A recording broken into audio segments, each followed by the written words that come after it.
বিভিন্ন সময় বিভিন্ন উপদেষ্টা পর্যন্ত বক্তৃতা দিতে শোনা যায় জনগণ নাকি তাদেরকে 5 বছরের জন্য চায়।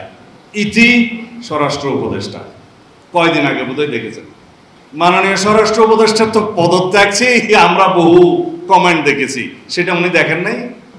যখনই আমরা ডিসেম্বরের মধ্যে মাননীয় প্রধান উপদেষ্টা প্রতিশ্রুত নির্বাচনী রুটম্যাপের জন্য দাবি করি, তখনই বিভিন্ন সময় বিভিন্ন উপদেষ্টা পর্যন্ত বক্তৃতা দিতে শোনা যায় জনগণ নাকি তাদেরকে 5 বছরের জন্য চায়। ইতি স্বরাষ্ট্র উপদেষ্টা কয়দিন আগে বোধহয় দেখেছেন, মাননীয় স্বরাষ্ট্র উপদেষ্টার তো পদত্যাগ চেয়ে আমরা বহু কমেন্ট দেখেছি, সেটা উনি দেখেন নাই। কালকে আমাদের ফরিদা আপা একজন উপদেষ্টা, আমার সাথে খুবই ভালো সম্পর্ক, আমি সেজন্য সমালোচনা কম করতে চাই, বললেন যে ওনারা নাকি নির্বাচিত হয়েছেন।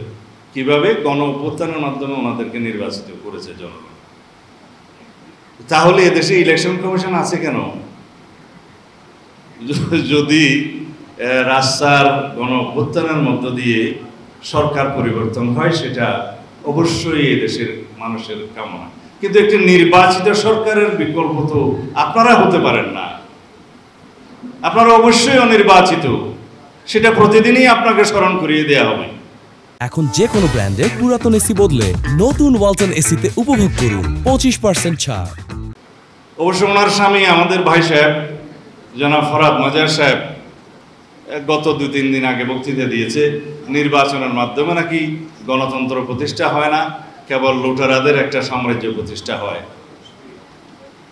কি আর বলবো, যে নির্বাচনের জন্য, যে ভোটাধিকারের জন্য, যে গণতান্ত্রিক অধিকার ফিরে পাওয়ার জন্য, যে সাংবিধানিক অধিকার ফিরে পাওয়ার জন্য এদেশের হাজার মানুষ শহীদ হলেন, গণ অভ্যুত্থান হলো, ফেসিবাদের পতন হলো, সেই নির্বাচন, সেই ভোটাধিকারকে আপনারা অস্বীকার করছেন। কাদেরকে আপনারা উৎসাহিত করছেন? কোন গণতান্ত্রিক শক্তিকে এই মাঝপথে আপনারা সুবিধা দিচ্ছেন? কাদেরকে সুবিধা দেওয়ার জন্য, কাদের এজেন্ডা বাস্তবায়নের জন্য মাননীয় প্রধান উপদেষ্টা প্রায় ডিসেম্বর থেকে জুন ডিসেম্বর এই সমস্ত আসা যাওয়া করছেন? এক জায়গায় স্থির থাকতে পারছেন না কেন? আপনি পৃথিবী বিখ্যাত একজন সম্মানিত ব্যক্তি, আপনার এই রকম শিফটিংটা কিন্তু জাতি এবং আন্তর্জাতিক ভালোভাবে নেবে না। আমাদের সাথে আপনারা বৈঠক করেছিলেন, কথা দিয়েছিলেন, আপনাদের সমস্ত কর্মকাণ্ড পরিচালিত হচ্ছে ডিসেম্বরকে সামনে রেখে জাতীয় নির্বাচনের উদ্দেশ্যে। আমরা নির্বাচন কমিশনের সাথে বসেছি, কথা বলেছি, তাদের সমস্ত নির্বাচনী প্রস্তুতি আগামী জুন মাসের ভিতরে সমাপ্ত হবে। তারা বলেছেন ডিসেম্বরের ভিতরে তারা নির্বাচন দেওয়ার জন্য উদ্গ্রীব। এখন সেই কথা যদি আমরা বলি, তাহলে গণতন্ত্রের পক্ষের শক্তি, জানি না কেন এই দেশে সবাই এগুলার সমর্থনে কথা বলতে